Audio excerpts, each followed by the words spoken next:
Pologne, encore des affrontements avant les funérailles de 2 manifestants tués à Lubin. Liban, un officier français de la FINUL tué. Israël dément avoir fait avancer ses troupes au sud de Beyrouth.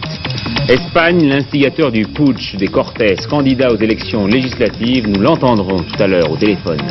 Raymond Barre, sans ménagement pour le gouvernement, son échec est total et cinglant. Mesdames, Messieurs, bonsoir. Les troubles ne sont toujours pas apaisés en Pologne. Aujourd'hui encore, de violents affrontements ont éclaté dans une ville du sud-ouest du pays, Lubin. On parlait de milliers de manifestants, et ce, quelques heures avant l'enterrement de 2 protestataires. Le chiffre officiel des victimes a d'ailleurs encore augmenté. Les autorités ont reconnu la mort d'un autre manifestant à Wrocław.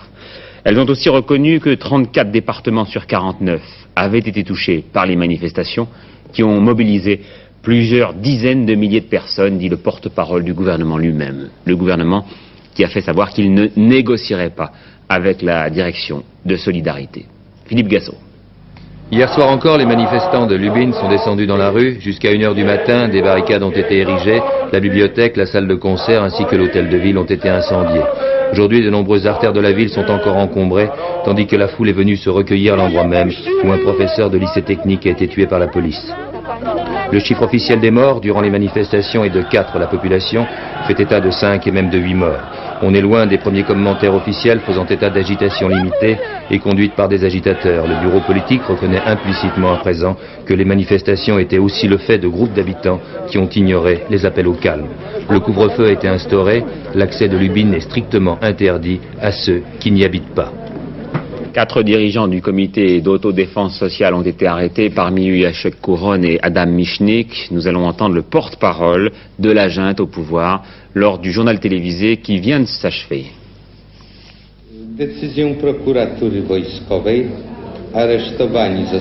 Selon le porte-parole du gouvernement, M. Jerzy Obon, viennent d'être arrêtés et seront donc déférés devant le parquet M. Kuroń, Michnik, Lityński et Wujek,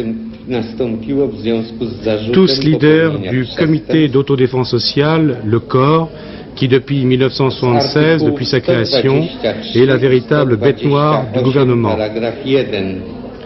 C'est en fonction d'articles de la loi antérieure à l'état de guerre que ces hommes sont arrêtés et ils sont accusés de remettre en question l'état de la République populaire de Pologne. Enfin, selon le primat de Pologne, la population risque maintenant et va même maintenant manquer de vivre. Un officier français a été tué aujourd'hui à Beyrouth. On ne connaît pas l'identité de ce lieutenant-colonel qui faisait partie de la FINUL, c'est-à-dire la force intérimaire des Nations Unies, stationnée dans le sud Liban depuis 4 ans. Ne pas confondre donc avec la force d'interposition franco-italo-américaine qui est arrivée il y a 2 semaines à Beyrouth. Dans le même temps, on apprenait que l'armée israélienne aurait légèrement progressé dans Beyrouth-Ouest, ce qu'elle a aussitôt démenti. En ligne de Beyrouth, Gérard Sebag. Le lieutenant-colonel français qui a été tué aujourd'hui d'une balle en pleine poitrine appartenait à la FINUL, la force des Nations Unies installée au sud Liban. Il était en inspection dans la banlieue sud de Beyrouth où se trouvent des bâtiments des Nations Unies pour constater les dégâts des bombardements israéliens. Il a été tué alors qu'un accrochage opposait à quelques mètres de là des unités de l'armée israélienne à des forces morabitounes. En effet, les Israéliens ont effectué cet après-midi une légère avance sur le front de mer, arrivant à la hauteur de l'ambassade du Koweït. Il n'y a pas eu vraiment de combat. Les Israéliens affirment qu'ils ont progressé de quelques centaines de mètres pour simplement déminer le secteur.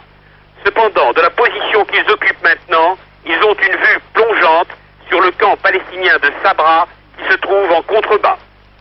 Le président de la République libanaise, Béchir Gemayel, a lui formellement démenti avoir rencontré le Premier ministre israélien Menachem Begin.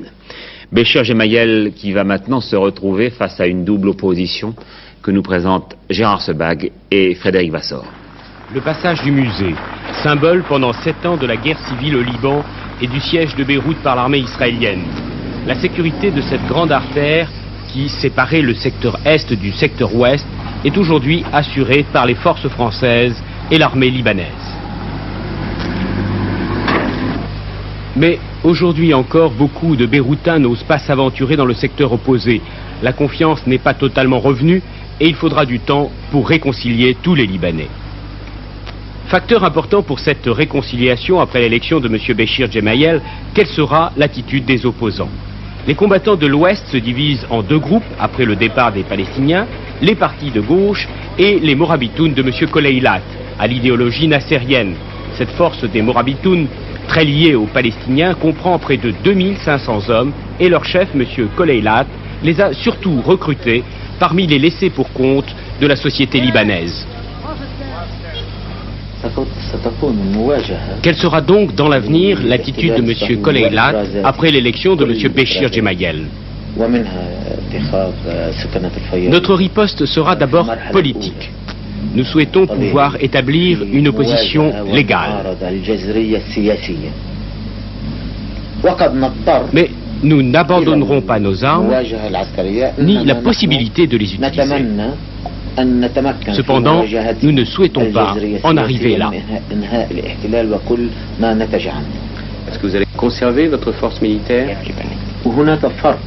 Il y a une différence entre l'utilisation des armes et les conserver. Nous n'utiliserons pas nos milices, nous ferons disparaître l'aspect militaire, mais nous conserverons notre armement, car il faudra peut-être se battre contre Israël qui veut annexer le Liban. C'est contre Israël que nous nous battrons, il est donc légitime de garder nos armes. C'est-à-dire que donc dans un premier temps, vous n'allez pas utiliser vos armes contre Béchir Gemayel? Non.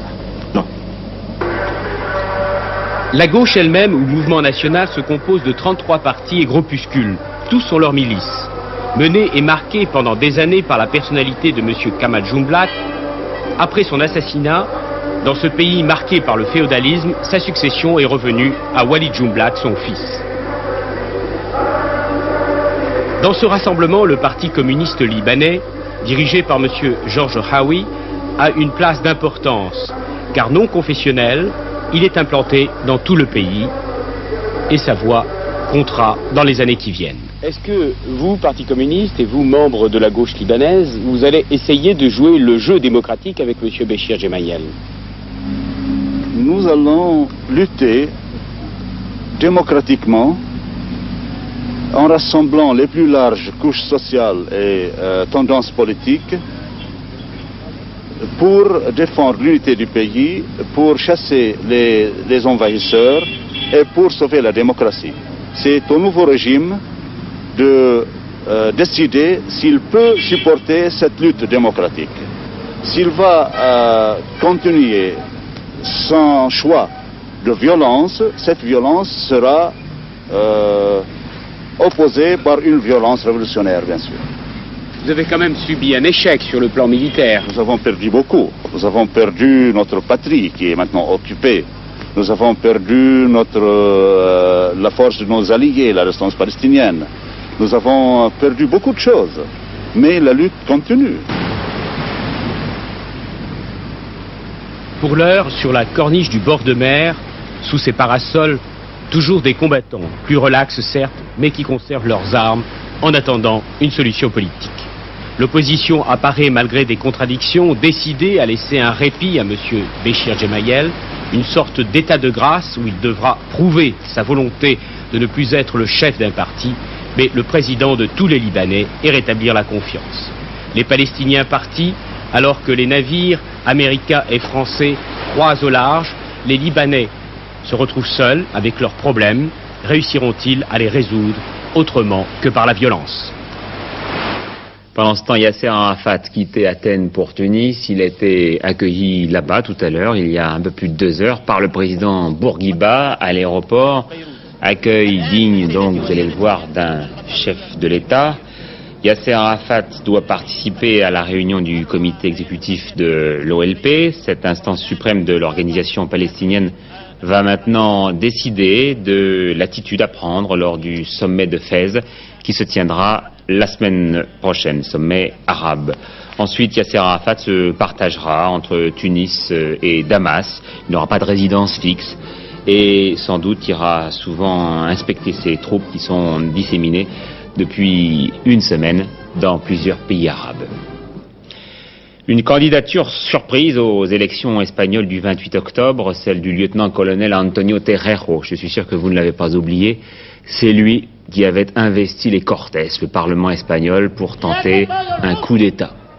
Vous vous souvenez de ces images? Coup d'État avorté.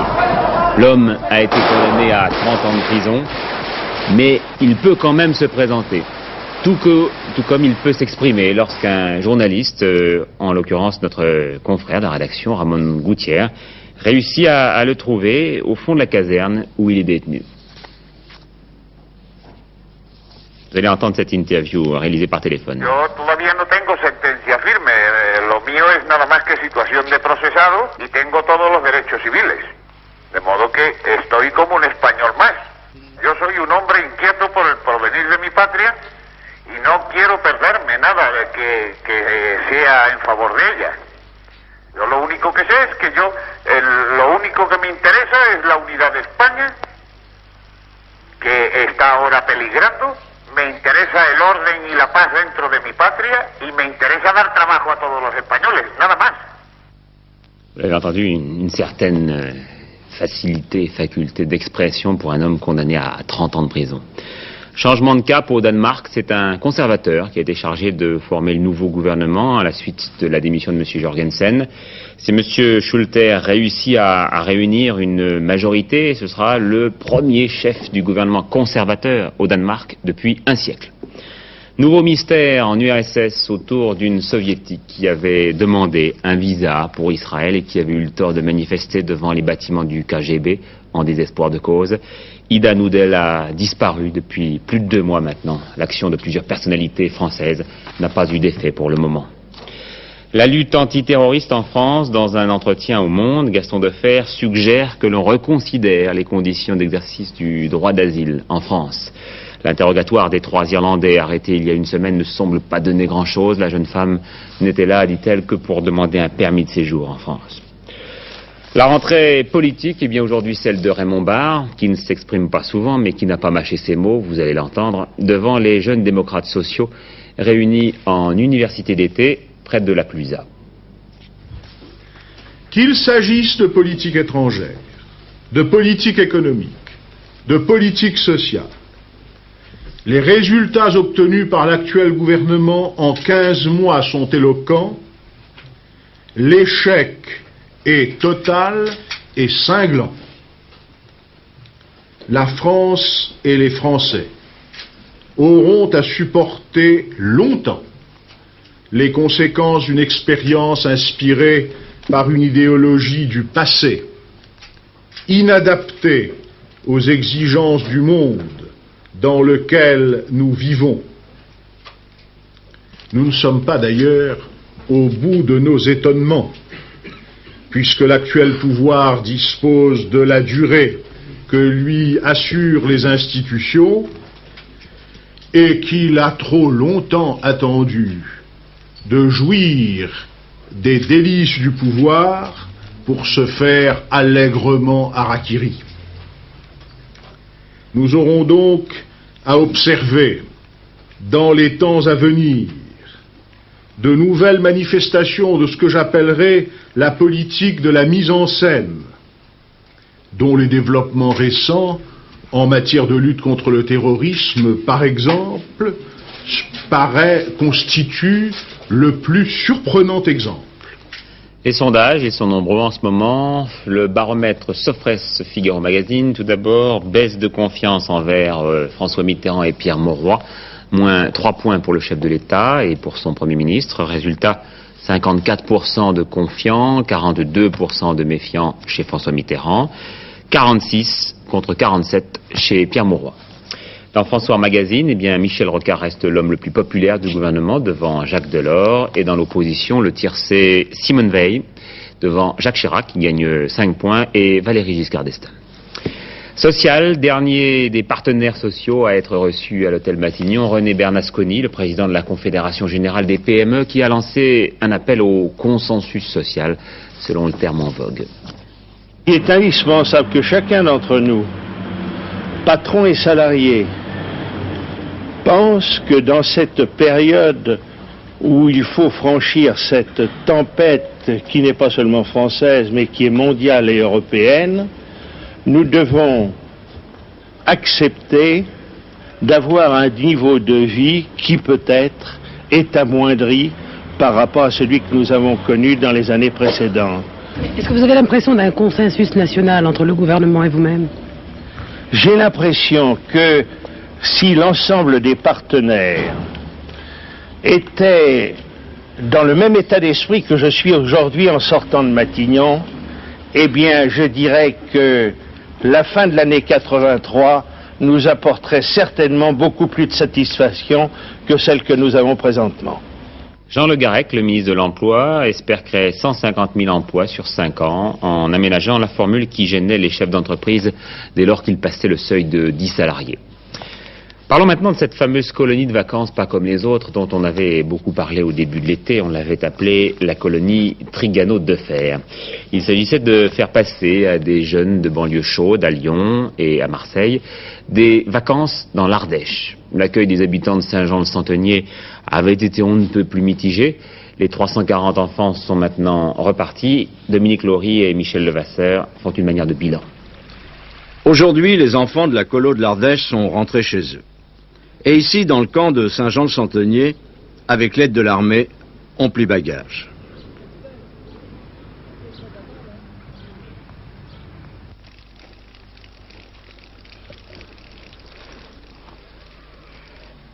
À 2 pas, le village qui fut au mois d'août quelque peu perturbé par l'arrivée de 340 gamins a retrouvé sa tranquillité, pour ne pas dire son train-train habituel.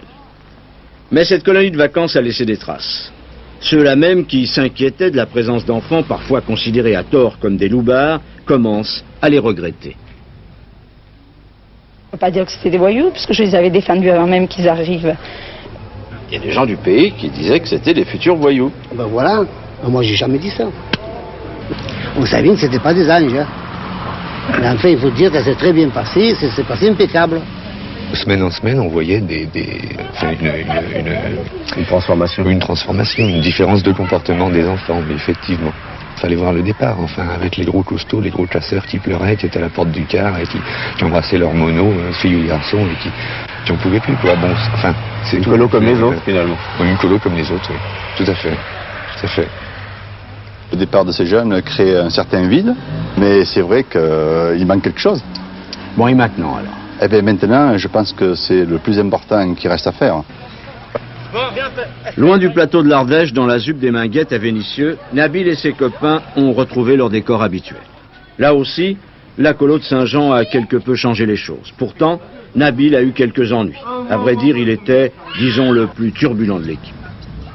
Mais dis-moi, toi, il me semble que tu as eu quand même quelques petits problèmes à Saint-Jean. Raconte-moi un peu, qu'est-ce qui s'est passé? J'ai été renvoyé. Pourquoi j'étais pas renvoyé, c'est mon frère qui voulait partir. Et comme mon frère voulait partir, j'étais obligé de partir avec lui.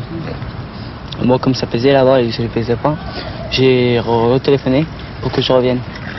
Ils m'ont dit oui, puis je suis reparti en train. Ouais. Alors la bagarre, c'était fini? Non, c'était fini. Et qu'est-ce que tu as fait exactement?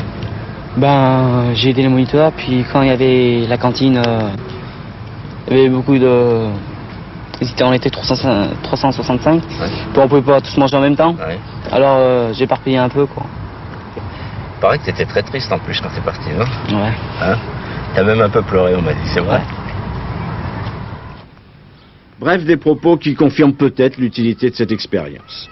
Mais comme le soulignait le maire de Saint-Jean, le plus important, effectivement, reste à faire, ne pas laisser tomber tous ces jeunes une fois les vacances terminées.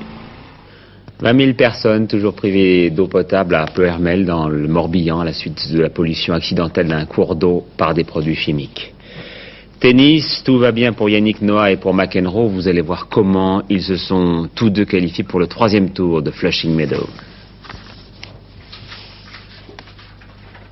Vaincre Brian Gottfried, 25e joueur mondial en 3-7, est une bonne performance, estimée hier soir Yannick Noah. Le Français s'est imposé 6-3, 6-4, 6-4, grâce surtout à un excellent service allié à un très bon comportement au filet. Noah rencontrera demain l'Américain Eric Corita, 335e au classement ATP. John McEnroe, QV 82, n'a pas changé. Le triple vainqueur de l'US Open honore bien son surnom de Super Brad ou sale mioche découvert par les Anglais. Coléreux mais détendu, McEnroe affrontait l'Américain Tim Gullickson, celui qui l'avait éliminé il y a 4 ans à Wimbledon. Interrompu une première fois par la pluie, cette rencontre reprenait donc hier et John McEnroe, inquiet pour sa cheville droite, a dû déployer beaucoup d'énergie pour battre Tom Gullickson en 3-7 également, 7-6, 6-4 et 7-5. McEnroe affrontait en fin d'après-midi Martin Davis, un autre Américain.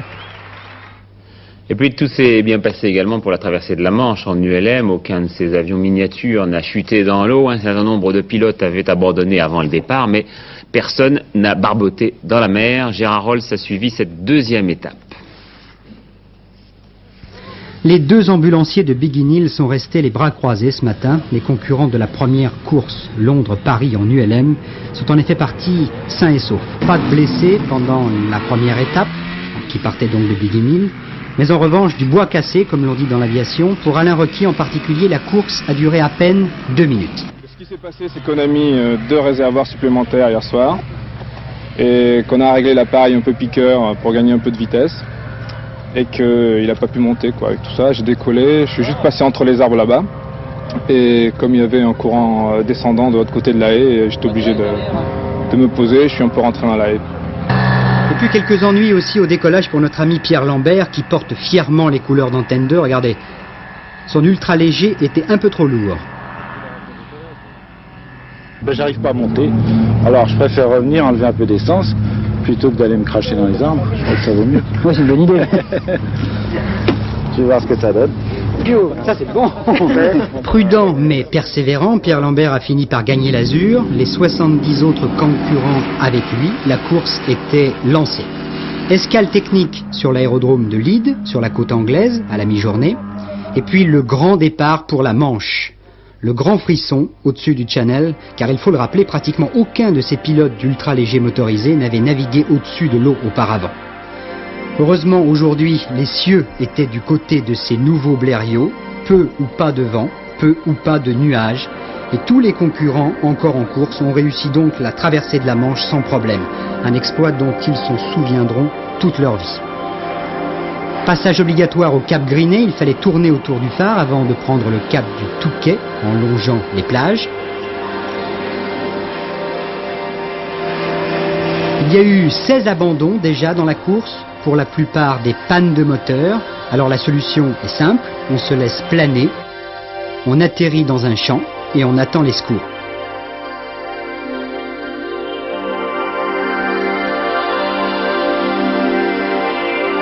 L'épreuve du jour n'était pas une course de vitesse, il fallait simplement estimer le temps que l'on allait mettre entre Leeds et le Touquet. C'est parce qu'il faisait très beau et puis j'avais une petite angoisse au départ et puis petit à petit, bon, on voyait les bateaux et puis à mi-chemin j'ai commencé à distinguer les côtes françaises, j'ai commencé à être rassuré, puis on a viré le Cap Grinet, là il y avait beaucoup de monde, c'était très beau. Et qu'est-ce que vous tenez à la main là? Ah, ça j'ai eu un petit ennui à l'atterrissage, j'ai fait un atterrissage un peu dur, et j'ai cassé ma roulette de nez, mais on va réparer. Pour la prochaine étape. On va réparer pour demain matin. Finalement, pour ces 2 premières étapes de la course Londres-Paris en ULM, les concurrents ont eu une véritable tempête de ciel bleu, comme disent les aviateurs. Ils sont arrivés au Touquet ce soir. Demain, 3e étape, le Touquet, Beauvais-Pontoise. Et puis dimanche, l'arrivée à Bagatelle en direct sur Antenne 2. Bagatelle, c'est au Bois de Boulogne, près de Paris, je vous le rappelle. Voilà, quand on a vu notre réalisateur Pierre Lambert à l'œuvre, on comprend parfois pourquoi il est difficile de faire décoller le journal. Donc rendez-vous demain entre 14h et 15h sur Antenne 2 en direct. Enfin, pour terminer ce journal de rentrée tous azimuts, après Raymond Barre, Johnny Hallyday. Johnny Hallyday qui, dans un peu moins de 15 jours, sera sur la scène du Palais des Sports.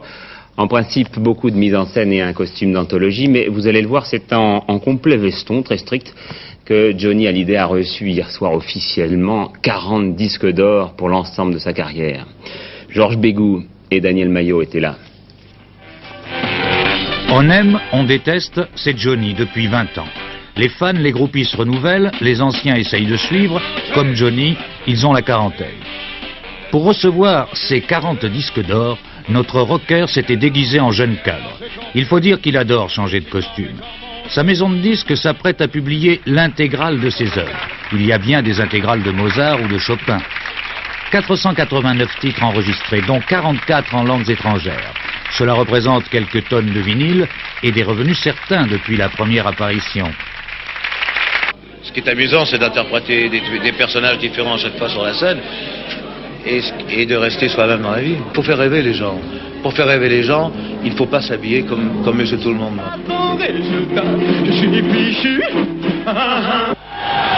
Si l'on fait une rapide rétrospective des images données par le chanteur au cours de sa carrière, on s'aperçoit qu'il a suivi, ou quelquefois précédé, tous les courants de la mode. On peut remarquer que les anciennes photos nous paraissent sages aujourd'hui. Et pourtant, on cassait des fauteuils dans les salles et Johnny chantait la rue. À juin 1943, je suis né dans la rue. Depuis quelques années, on ne casse plus de fauteuils et sur scène, le spectacle et les textes reflètent une violence transposée, souvent inspirée par les héros de l'espace. Ou bien, et c'est la nouveauté 82 de Johnny, par un gladiateur inventé de toutes pièces et qui semble sorti tout droit du film à succès Mad Max. Il se trouve que Mad Max est sorti un mois avant mon spectacle et que, si vous voulez, ça traite un petit peu des mêmes problèmes. Disons que c'est un peu similaire, au point de vue violence, au point de vue costume, au point de vue esprit du spectacle. Il n'y a pas que de la violence, il y a tout, il y a la peur, il y a de l'amour, il y a de la violence, il y a exactement tout ce qui existe sur Terre. S'il y avait un titre à donner, je reprendrais le titre d'une chanson que je chante en première partie, ce serait Le Survivant. Je ne suis pas le genre de chanteur qui va venir derrière un micro et puis chanter mes petites chansons et puis partir. Je vais quand même, il y aura pas mal de choses, quand même, il y aura des cascades avec les cascadeurs, il y aura des bagarres avec les cascadeurs. Je veux dire, c'est quand même un entraînement qu'il faut, il n'y a pas de raison. Je veux dire, les cascadeurs de cinéma, pour pouvoir faire leur cascade, ils font un régime sportif, ils ont un entraînement sportif. Il n'y a pas de raison que les chanteurs ou les comédiens n'en aient pas un.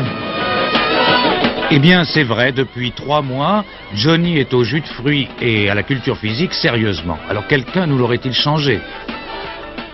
Voilà, la météo maintenant avec Philippe Dumez, encore un nouveau visage. Mais vous le connaissez déjà pour sa rubrique scientifique. Philippe, demain. Oui, et bien demain, après les brouillards matinaux, il y aura encore du soleil et ceci est dû à un anticyclone qui se situait en début d'après-midi juste à la verticale de Paris. Et c'est l'heure justement à laquelle a été prise cette très belle photographie de Météosat et l'on peut constater que la France est complètement dégagée effectivement. Les deux masses nuageuses qui se trouvent au nord-ouest et au sud-est de la France ne pénétreront dans notre pays que très lentement pendant la nuit de samedi à dimanche.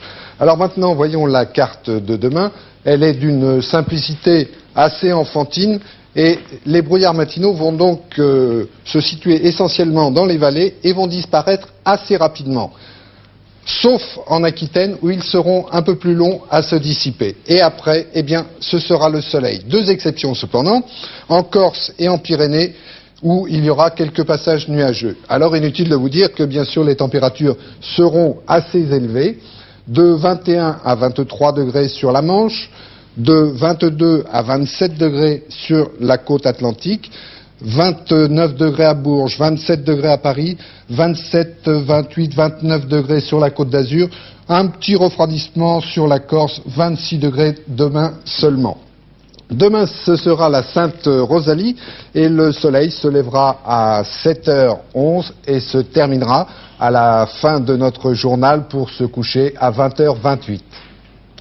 Voilà, et tout à l'heure, à 23h, c'est-à-dire après apostrophe, c'est l'homme au nœud papillon, Christian Marimonneau, pas l'autre, Christian Marimonneau, qui vous présentera le journal. Il vous rappellera les deux titres essentiels de ce journal. À l'étranger, en Pologne, encore des affrontements après les funérailles de 2 manifestants tués à Lubin. Lubin, où la télévision polonaise a démenti tout à l'heure qu'il y ait eu des incidents et surtout des grèves. Liban, un officier français de la FINUL tué. Israël a démenti avoir fait avancer ses troupes au sud de Beyrouth. Voilà donc pour l'essentiel de ces titres. À 12h45 demain, c'est Bernard Langlois et à 20h, j'aurai le plaisir de vous retrouver. Je vous souhaite à tous une excellente soirée sur Antenne 2 si possible.